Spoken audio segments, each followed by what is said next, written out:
Idiom adalah suatu bahasa, ya. Bahasa itu kan bisa berupa kata, frase maupun kalimat, ya, yang maknanya tidak dapat diramalkan, ya, dari makna leksikal unsur-unsurnya maupun makna gramatikal satuan-satuan tersebut. Jago merah menghanguskan 100 rumah pada pagi hari ini. Ya, maksudnya gimana? Ya, apakah ayam jago berwarna merah yang menghanguskan 100 rumah? Ya kan, itu nggak masuk di akal. Ya, idiom itu terbagi menjadi dua. Yang pertama idiom penuh. Yang kedua, idiom sebagian. Idiom penuh adalah idiom yang unsur-unsurnya secara keseluruhan sudah merupakan satu kesatuan dengan satu makna.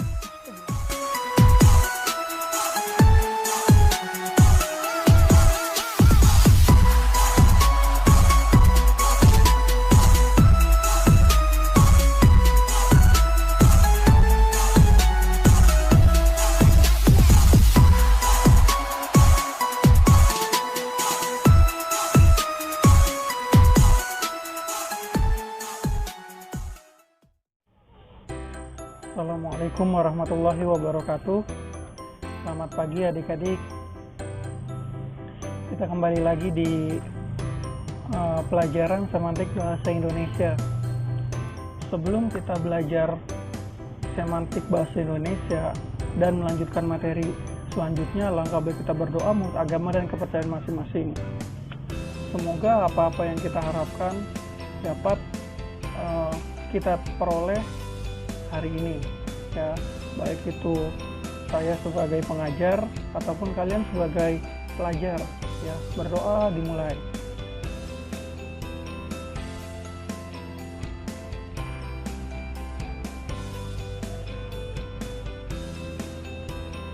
Selesai. Baik, hari ini kita akan belajar tentang idiomatikal dan peribahasa pada semantik bahasa Indonesia. Ya, sebelumnya kita buka dulu buku semantik bahasa Indonesia halaman 74. Ya. Di situ terdapat materi makna idiomatikal dan peribahasa. Ya. Untuk memahami makna idiomatikal, kita harus mengerti terlebih dahulu yang disebut dengan idiom, ya, atau biasanya yang kita sebut dalam bahasa Indonesia yaitu ungkapan, ya. Idiom atau ungkapan. Apa sih idiom? Lihat di buku semantik bahasa Indonesia. Yang dimaksud dengan idiom adalah satuan-satuan bahasa, ya, bisa berupa kata, frase maupun kalimat yang maknanya tidak dapat diramalkan dari makna leksikal unsur-unsurnya maupun makna gramatikal satuan-satuan tersebut. Apa sih maksudnya? Jadi, idiom adalah suatu bahasa, ya. Bahasa itu kan bisa berupa kata, frase maupun kalimat, ya, yang maknanya tidak dapat diramalkan, ya, dari makna leksikal unsur-unsurnya maupun makna gramatikal satuan-satuan tersebut, ya. Maksud dari kata leksikal unsur-unsurnya yaitu tidak bisa kita ramalkan dari hanya sekedar kata tersebut, ya, ataupun gramatikalnya, ya. Tidak bisa kita artikan dengan makna bahwa kata ini maknanya ini. Contoh, ya, contohnya dari sebuah kata, ya. Kalau misalnya yang bukan idiom, itu bisa kita ramalkan melalui pikiran kita. Contoh misalnya kesedihan, ya, keberanian, dan kebimbangan, ya. 3 kata itu bisa kita ramalkan. Contoh kayak kesedihan bisa kita ramalkan, ya, seperti bahwa orang itu sedang merasakan sedih, ya. Keberanian juga bisa kita ramalkan, ya, unsur gramatikalnya, ya, bahwa orang itu adalah orang yang pemberani, ya. Sama kayak kebimbangan juga, ya, unsur-unsur leksikalnya, ya, bahwa orang itu tuh sedang merasa bimbang, ya, merasa gundah dalam hatinya, ya. Nah, akan tetapi kalau idiom itu berbeda, ya. Jadi katanya itu tidak bisa kita ramalkan melalui pikiran. Contoh kayak misalnya dari kata kemaluan. Nah, ya, dari kata kemaluan kita nggak bisa meramalkan maknanya. Ya, mungkin ada yang berpikir bahwa kemaluan itu orang yang merasa dirinya itu malu, ya kan, minder dan lain sebagainya. Tapi maknanya tidak seperti itu. Maknanya berbeda.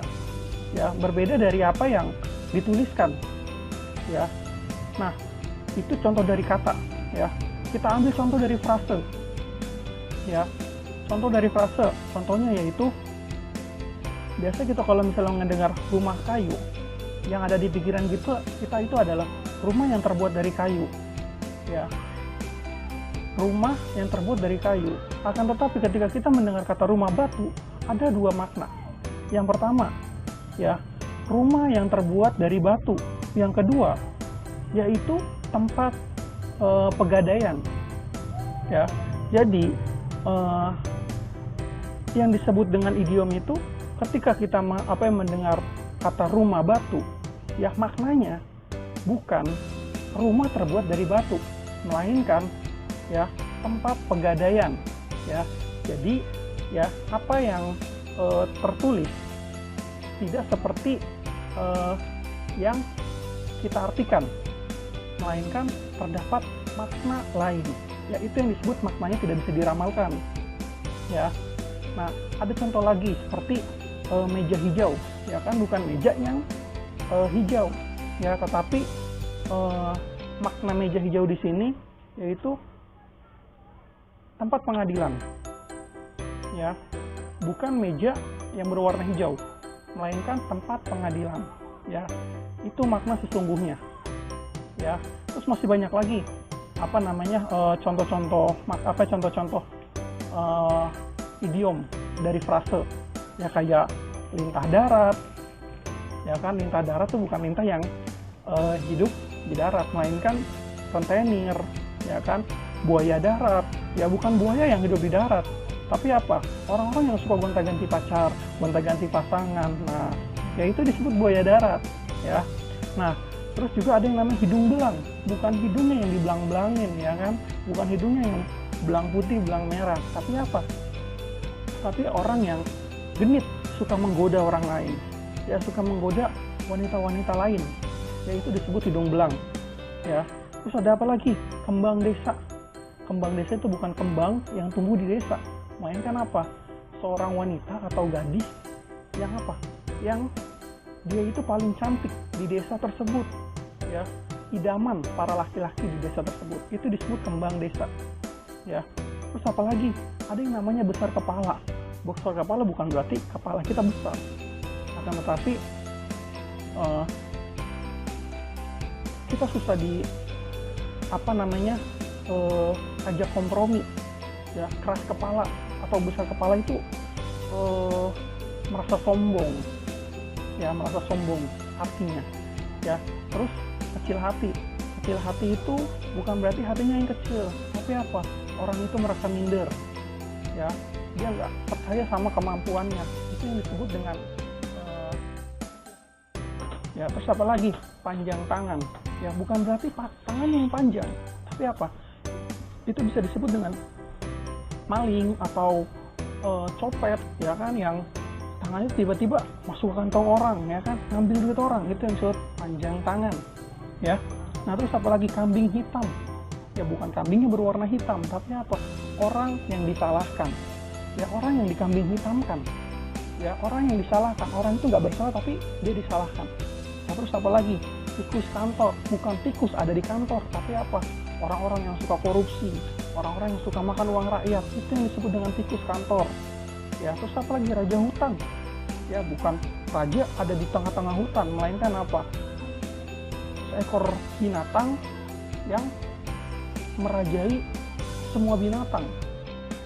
Maksudnya seperti apa? Yang seperti singa. Ya, kenapa disebut dengan raja hutan? Karena dia itu memangsa apa saja, akan tetapi lawannya atau saingannya itu sedikit, ya itu yang disebut dengan raja hutan, ya. Oke, itu contoh-contoh dari frase. Ini contoh-contoh dari kutipan kalimat aja yang biasa timbul di di berita atau di majalah atau di novel-novel gitu, ya kan. Nah, ini kayak contoh kalimat yang biasa timbul di berita, misalnya contoh, ya kan, Bambang Pamungkas unjuk gigi di pertandingan sepak bola nasional, ya kan. Apa sih maksudnya, ya? Apakah Bambang Pamungkas di pertandingan nasional dia ketawa-ketawa? Bukan, ya. Maksud dari unjuk gigi di sini, dia itu unjuk kemampuan. Ketika dia bermain sepak bola, dia menunjukkan kemampuannya. Terus ada lagi yang kedua, ya, si jago merah menghanguskan 100 rumah pada pagi hari ini. Ya, maksudnya gimana? Ya, apakah ayam jago berwarna merah yang menghanguskan 100 rumah? Ya kan, itu nggak masuk di akal. Ya kan, akan tetapi api yang disebut si jago merah adalah api. Ya, yang membakar 100 rumah pada pagi hari ini. Terus makna yang ketiga, kalimat yang ketiga yaitu dalam bermusyawarah seharusnya kita cari solusinya dengan kepala dingin. Nah, maksudnya gimana? Apakah kita cari solusi dengan kepalanya dikasih es batu, ya kan? Atau dimasukin ke kulkas, ya kan? Nah, bukan. Tapi maksud dari kepala dingin di sini yaitu kita mencari solusi dalam sebuah permasalahan pada forum rapat atau forum musyawarah dengan keadaan yang tenang, yang adem, ya, tanpa emosi, tanpa amarah. Ya, ketika kita memberikan pendapat yang untuk kemajuan, ya, ketika kita ditolak pendapatnya, kita nggak emosi, ya. Atau sebaliknya, ketika ada orang yang memberikan pendapat yang tidak sesuai dengan kita nggak perlu marah, ya kan, kita cari jalan tengahnya. Itu yang dimaksud dengan kepala dingin. Jadi bukan kepala taruhin es, tapi dengan tenang, dengan damai, seperti itu, ya kan. Jadi dalam contoh kata dan frase di atas, pada bahasa Indonesia tidak memiliki makna gramatikal, melainkan hanya memiliki makna idiomatikal. Ya, jadi ini dalam contoh-contoh di atas tadi itu pada bahasa Indonesia tidak memiliki makna gramatikal, ya, melainkan hanya memiliki makna idiomatikal. Ya, itu yang disebut idiomatikal. Ya, jadi maknanya itu tidak bisa diramalkan oleh pikiran kita. Ya, bukan berarti ada idiomatikal yang tidak memiliki unsur-unsur klasikal. Itu ada di macam-macam idiom. Ya, idiom itu terbagi menjadi dua. Yang pertama idiom penuh. Yang kedua idiom sebagian. Idiom penuh adalah idiom yang unsur-unsurnya secara keseluruhan sudah merupakan satu kesatuan dengan satu makna. Maksudnya gimana? Ya, jadi kalau idiom penuh itu nih secara keseluruhan nih, misalnya kayak tadi tuh buaya darat, ya kan tuh secara keseluruhan, ya. Secara keseluruhan itu sudah merupakan satu kesatuan dengan satu makna.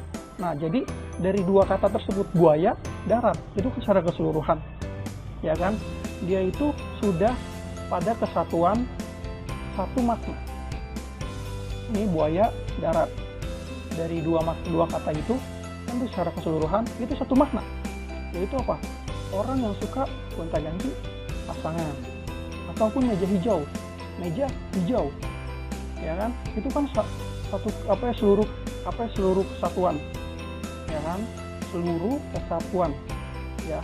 Nah, meja hijau itu satu makna, yaitu apa? Tempat pengadilan, ya, paham? Nah, sedangkan pada idiom sebagian masih ada unsur yang memiliki makna leksikalnya sendiri. Misalnya daftar hitam, ya. Jadi dari dua makna daftar hitam, ya, itu artinya apa sih? Daftar hitam adalah daftar orang-orang yang melakukan kejahatan, ya kan, orang-orang yang melakukan keburukan di mata hukum, ya kan? Jadi daftar hitam, daftarnya ini masih memiliki leksikalnya sendiri, sedangkan hitamnya sudah berubah menjadi orang-orang yang dicurigai, ya. Jadi daftarnya tidak berubah, melainkan hitamnya yang berubah, ya. Jadi di sini tuh idiomnya hanya sebagian, ya. Nah, terus ada kata lain yaitu koran kuning. Koran kuning yaitu koran yang memberitakan, mengabarkan tentang sesuatu yang sensasi, ya, kekuasaan, ya kan, memberitakan tentang sensasi, ya kan. Jadi dari kata koran kuning, korannya itu leksikalnya tersendiri, tapi kuningnya itu berubah makna, ya. Maknanya itu apa? Maknanya sensasi. Paham ya? Ngerti ya? Sederhananya seperti ini. Jadi ketika ada dua kata yang dia maknanya satu, ya sesungguhnya itu masuk ke dalam idiom penuh. Akan tetapi kalau dua kata yang berubah hanya salah satunya, itu masih masuk ke dalam idiom sebagian, ya, kayak yang tadi saya bilang, ya kan.